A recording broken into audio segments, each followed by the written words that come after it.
también llega hasta 200 pulgadas y miren, está súper bonito. Halo teman-teman, hari ini aku mau ke ladang kakek aku untuk petik sayuran dan akan langsung aku masak sebagai lauk makan siang. Yuk ikut aku. Lokasi ladang ini dekat dengan hutan. Perjalanan ke sini hanya sekitar 10 menit dari rumah aku. Karena sekarang lagi musim tanam jagung, jadi kakek aku kadang menginap di gubuk ini. Baru pertama nih aku ngajak teman-teman ngonten di sini. Pantengin sampai akhir ya. Yuk lanjut kita petik sayurannya dulu. Pertama, aku memetik kacang kara. Kakek aku menanam sampai ratusan dan sekarang sudah bisa dipanen.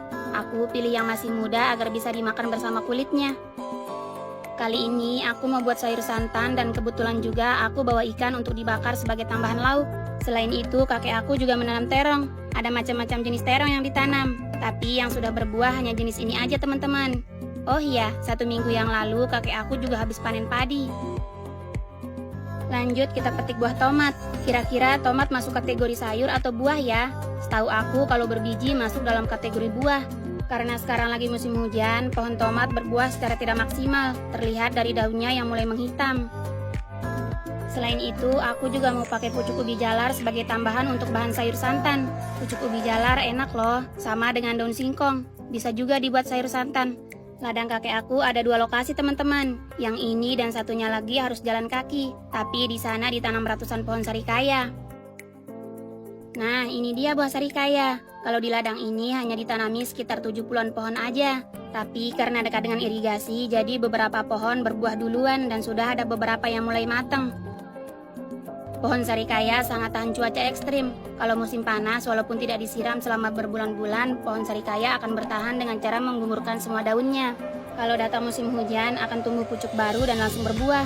Rasanya manis dan gak ngebosenin. Buah sarikaya juga sering disebut buah nona. Ada yang pernah nyobain? Pas balik ke gubuk, aku menemukan jamur pisang. Dinamakan jamur pisang karena jamur ini hanya tumbuh di bekas pohon pisang yang telah membusuk. Sekilas terlihat seperti jamur beracun, tapi ini aman ya untuk dikonsumsi. Bagi teman-teman yang belum tahu, jangan sembarangan ya. Setelah itu, aku lanjut mencuci beras. Di sini airnya sangat jernih karena pipa-pipa ini tersambung melalui mata air. Kakek aku juga berencana membuat kolam ikan. Semoga aja cepat terlaksana agar bisa bakar-bakar ikan dan makan bareng kapan aja. Setelah menanak nasi, aku lanjut membersihkan ikannya. Kalau di daerah aku, ini namanya ikan tambak. Ini salah satu ikan yang enak dan sangat diminati oleh banyak orang. Wah, nasinya udah hampir matang teman-teman. Tinggal menunggu beberapa menit. Sementara itu, aku lanjut membersihkan sayuran yang tadi. Untuk kacang kara, biasanya bagian ujungnya dipotong dikit aja. Dan untuk terongnya, bagian kulitnya kita kupas karena jenis terong ini tidak enak dimakan mentah seperti terong unyil. Nah, untuk santannya aku menggunakan kelapa asli karena aku kurang suka santan instan. Untuk masalah jamur, teman-teman harus didampingi oleh orang yang berpengalaman. Karena kalau salah ambil bisa sangat berbahaya karena jamur beracun juga banyak jenisnya. Wah, nasinya udah matang nih. Lanjut aku pindahkan ke bakul nasi karena wadahnya akan aku gunakan untuk sayur santannya. Kalau sudah penuh, lanjut aku bakar ikan yang tadi. Ini nggak aku bumbuin ya, aku hanya olesi menggunakan garam halus. Kalau ikannya masih fresh, walaupun gak dibumbu juga akan tetap enak dan ada rasa manis khas ikan segar. Sementara ikannya matang, aku lanjut buat bumbu untuk sayur santan. Untuk bahannya kondisional ya, tergantung daerah masing-masing. Baru kemudian aku buat santannya. Gampang banget, kelapa yang sudah diparut tinggal dituang air hangat, kemudian diperas dan disaring. Bentar lagi ikannya udah matang, jangan sampai over ya biar kulitnya gak pahit. Baru kemudian kita buat sayur santannya. Kalau sudah mendidih, kita masukkan dulu kacang kara, baru kemudian bahan-bahan yang lain, karena kacang kara paling lama matangnya. Aku juga tambahkan kemangi biar wangi, baru kemudian aku masukkan jamurnya. Terakhir tambahkan penyedap rasa. Setelah menunggu beberapa menit, akhirnya matang juga. Udah nggak sabar nih, kakek aku dan beberapa teman aku juga sudah menunggu. Mari kita makan. Mungkin beberapa dari teman-teman belum pernah merasakan nikmatnya makan di tempat seperti ini. Walaupun tempat dan bahannya sederhana, kalau makan bersama, apalagi dari lauk hasil petik sendiri, pastinya sungguh nikmat. Kalau untuk kesenangan, pasti setiap orang mempunyai standar yang berbeda. Bagi orang-orang tertentu seperti aku, cukup dengan nuansa tenang seperti ini sudah bisa mengisi kekosongan. Selain panen buah, aku juga akan sering ngajakin teman-teman untuk melihat dan menikmati nuansa hutan, sawah, dan ladang. Dan sesekali juga aku berburu hewan laut di pantai. Udah dulu ya teman-teman. Dadah! Halo teman-teman, hari ini aku mau petik beberapa jenis buah untuk dibuat puding dengan buah naga sebagai pewarna alami. Yuk ikut aku. Pertama, aku mau petik anggur. Karena buahnya udah pada mateng, jadi aku petik-petikin aja daripada buahnya semakin hambar terkena air hujan. Karena akhir-akhir ini lagi musim anggur, aku sampai kurang selera, kecuali anggurnya benar-benar manis dan non biji. Anggur ini ada beberapa jenis, tapi yang tersisa hanya jenis ini aja teman-teman. Aku petik sekitar 1 kilo aja ya. Selanjutnya petik buah rambutan. Karena kemarin sudah dipanen, jadi aku petik sisanya aja ya. Karena sekarang sudah musim hujan, jadi hanya beberapa jenis buah yang bisa dipetik. Sebagian lagi nggak berbuah atau lagi masa pertumbuhan daun dan batang. Selanjutnya petik buah kelengkeng.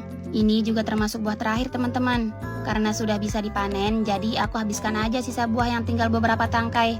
Kelengkeng ini manis banget loh, apalagi kalau sudah matang sempurna.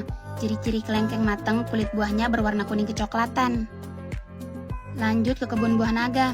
Beda dengan buah lain, kalau buah naga lagi berbuah banyak. Sebagian sudah dipanen dan ada beberapa pohon yang buahnya banyak banget. Buah naga gampang tumbuh dan gak terlalu memilih tempat, baik di dataran tinggi maupun dataran rendah. Tapi kalau mau buahnya lebih manis, tanamnya di tempat yang bersuhu hangat dan kering seperti di dekat pantai. Lihat nih, buahnya lumayan besar dan tentu sudah matang sempurna. Satu bijinya bisa sampai 1 kilo. Ini jenis buah naga merah. Kalau buah naga putih nggak ada yang tanam karena rasanya lebih asam dan ukurannya lebih kecil. Wah, cantik banget kan warnanya? Aku petik sekitar 4 kiloan. Aku pilih yang berukuran paling besar. Nah, ini dia hasil buah hari ini. Yuk kita buat pudingnya. Pertama, buahnya aku kupas dulu. Kita nggak pakai semua ya, secukupnya aja biar muat di loyang. Oh iya, banyak teman-teman yang bertanya kenapa akhir-akhir ini lebih jarang buat konten. Karena memang hujan turun hampir tiap hari teman-teman. Di samping itu juga banyak tanaman buah yang lagi nggak berbuah. Tapi biasanya kalau musim hujan gini, aku selingin dengan konten memasak di sawah dan berburu hasil alam. Pokoknya aku selalu berusaha menampilkan yang terbaik agar teman-teman selalu nyaman dan terhibur dengan video-video aku. Jangan pernah bosan ya mantengin video-video aku, agar aku tetap semangat bikin video-video yang menarik. Keasikan bercerita nggak terasa kupasnya udah sampai di buah terakhir. Buah naganya kita pakai setengah aja ya. Ini aja seluruh pudingnya bakalan jadi berwarna merah. Kalau sudah, lanjut kita panaskan agar-agar bening. Harus pakai yang bening ya biar warnanya gak tercampur. Aku pakai gula 2 sendok aja. Setelah itu kita masukkan buahnya ke dalam loyang. Kita dahulukan buah naga ya, baru kemudian buah yang lain. Kalau agar-agarnya sudah mendidih, langsung dituangkan perlahan. Dikit-dikit aja ya sampai buahnya terendam semua. Baru setelah itu kita masukkan buah yang lain. Wah, ini aja agar-agarnya udah mulai memerah karena pewarna alami dari buah naga. Aku masukkan buahnya secara bertahap biar kelihatan rapi dan gak tercampur satu sama lain. Semua buah ini sudah aku cuci bersih ya. Kemudian agar-agarnya aku tuang lagi sedikit demi sedikit. Di video sebelumnya juga aku pernah buat puding buah dengan kulit semangka sebagai wadah. Banyak loh yang nonton karena memang itu salah satu kreasi yang unik apalagi diolah menggunakan buah segar. Kalau sudah, lanjut kita buat agar-agar putih. Kalau ini memang khusus untuk puding. Walaupun tanpa gula, rasanya udah manis dan aromanya juga wangi. Ini kita tuang di bagian atas ya. Oh iya, sebelumnya adonan yang pertama aku tunggu sampai mengeras agar tidak tercampur dengan adonan yang ini. Yeay, buah pudingnya udah jadi. Wah, ternyata pakai pewarna buah alami cantik juga ya. Kelihatan segar dan menarik. Ayo, pasti teman-teman di sini banyak yang belum pernah buat kan? Gampang loh, tinggal diikuti aja cara yang tadi. Tapi agak ribet motongnya karena biji kelengkengnya juga ikut aku masukin. Kalau dikupas takutnya berantakan karena daging buahnya nggak setebal rambutan. Mari kita makan. Bismillahirrohmanirrohim.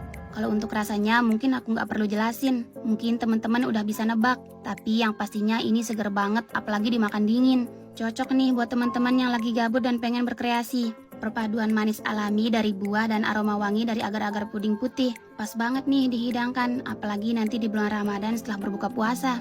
Sebenarnya masih banyak kreasi-kreasi dan olahan dari buah-buah segar yang belum pernah aku coba. Karena ada juga yang cara pengolahannya cukup rumit. Jadi aku dahulukan yang simpel-simpel aja biar teman-teman juga bisa nyobain di rumah. Yuk kepoin juga sosmed aku yang lain. Kalau teman-teman ada yang ingin bertanya, apapun bisa DM di IG aku ya. Atau bisa juga inbox di halaman Facebook Sulastri Mayani. Senang banget bisa bertegur sapa dengan teman-teman semua, karena komentarnya banyak yang positif. Sehat selalu ya buat teman-teman semua. Sampai jumpa di video selanjutnya. Dadah!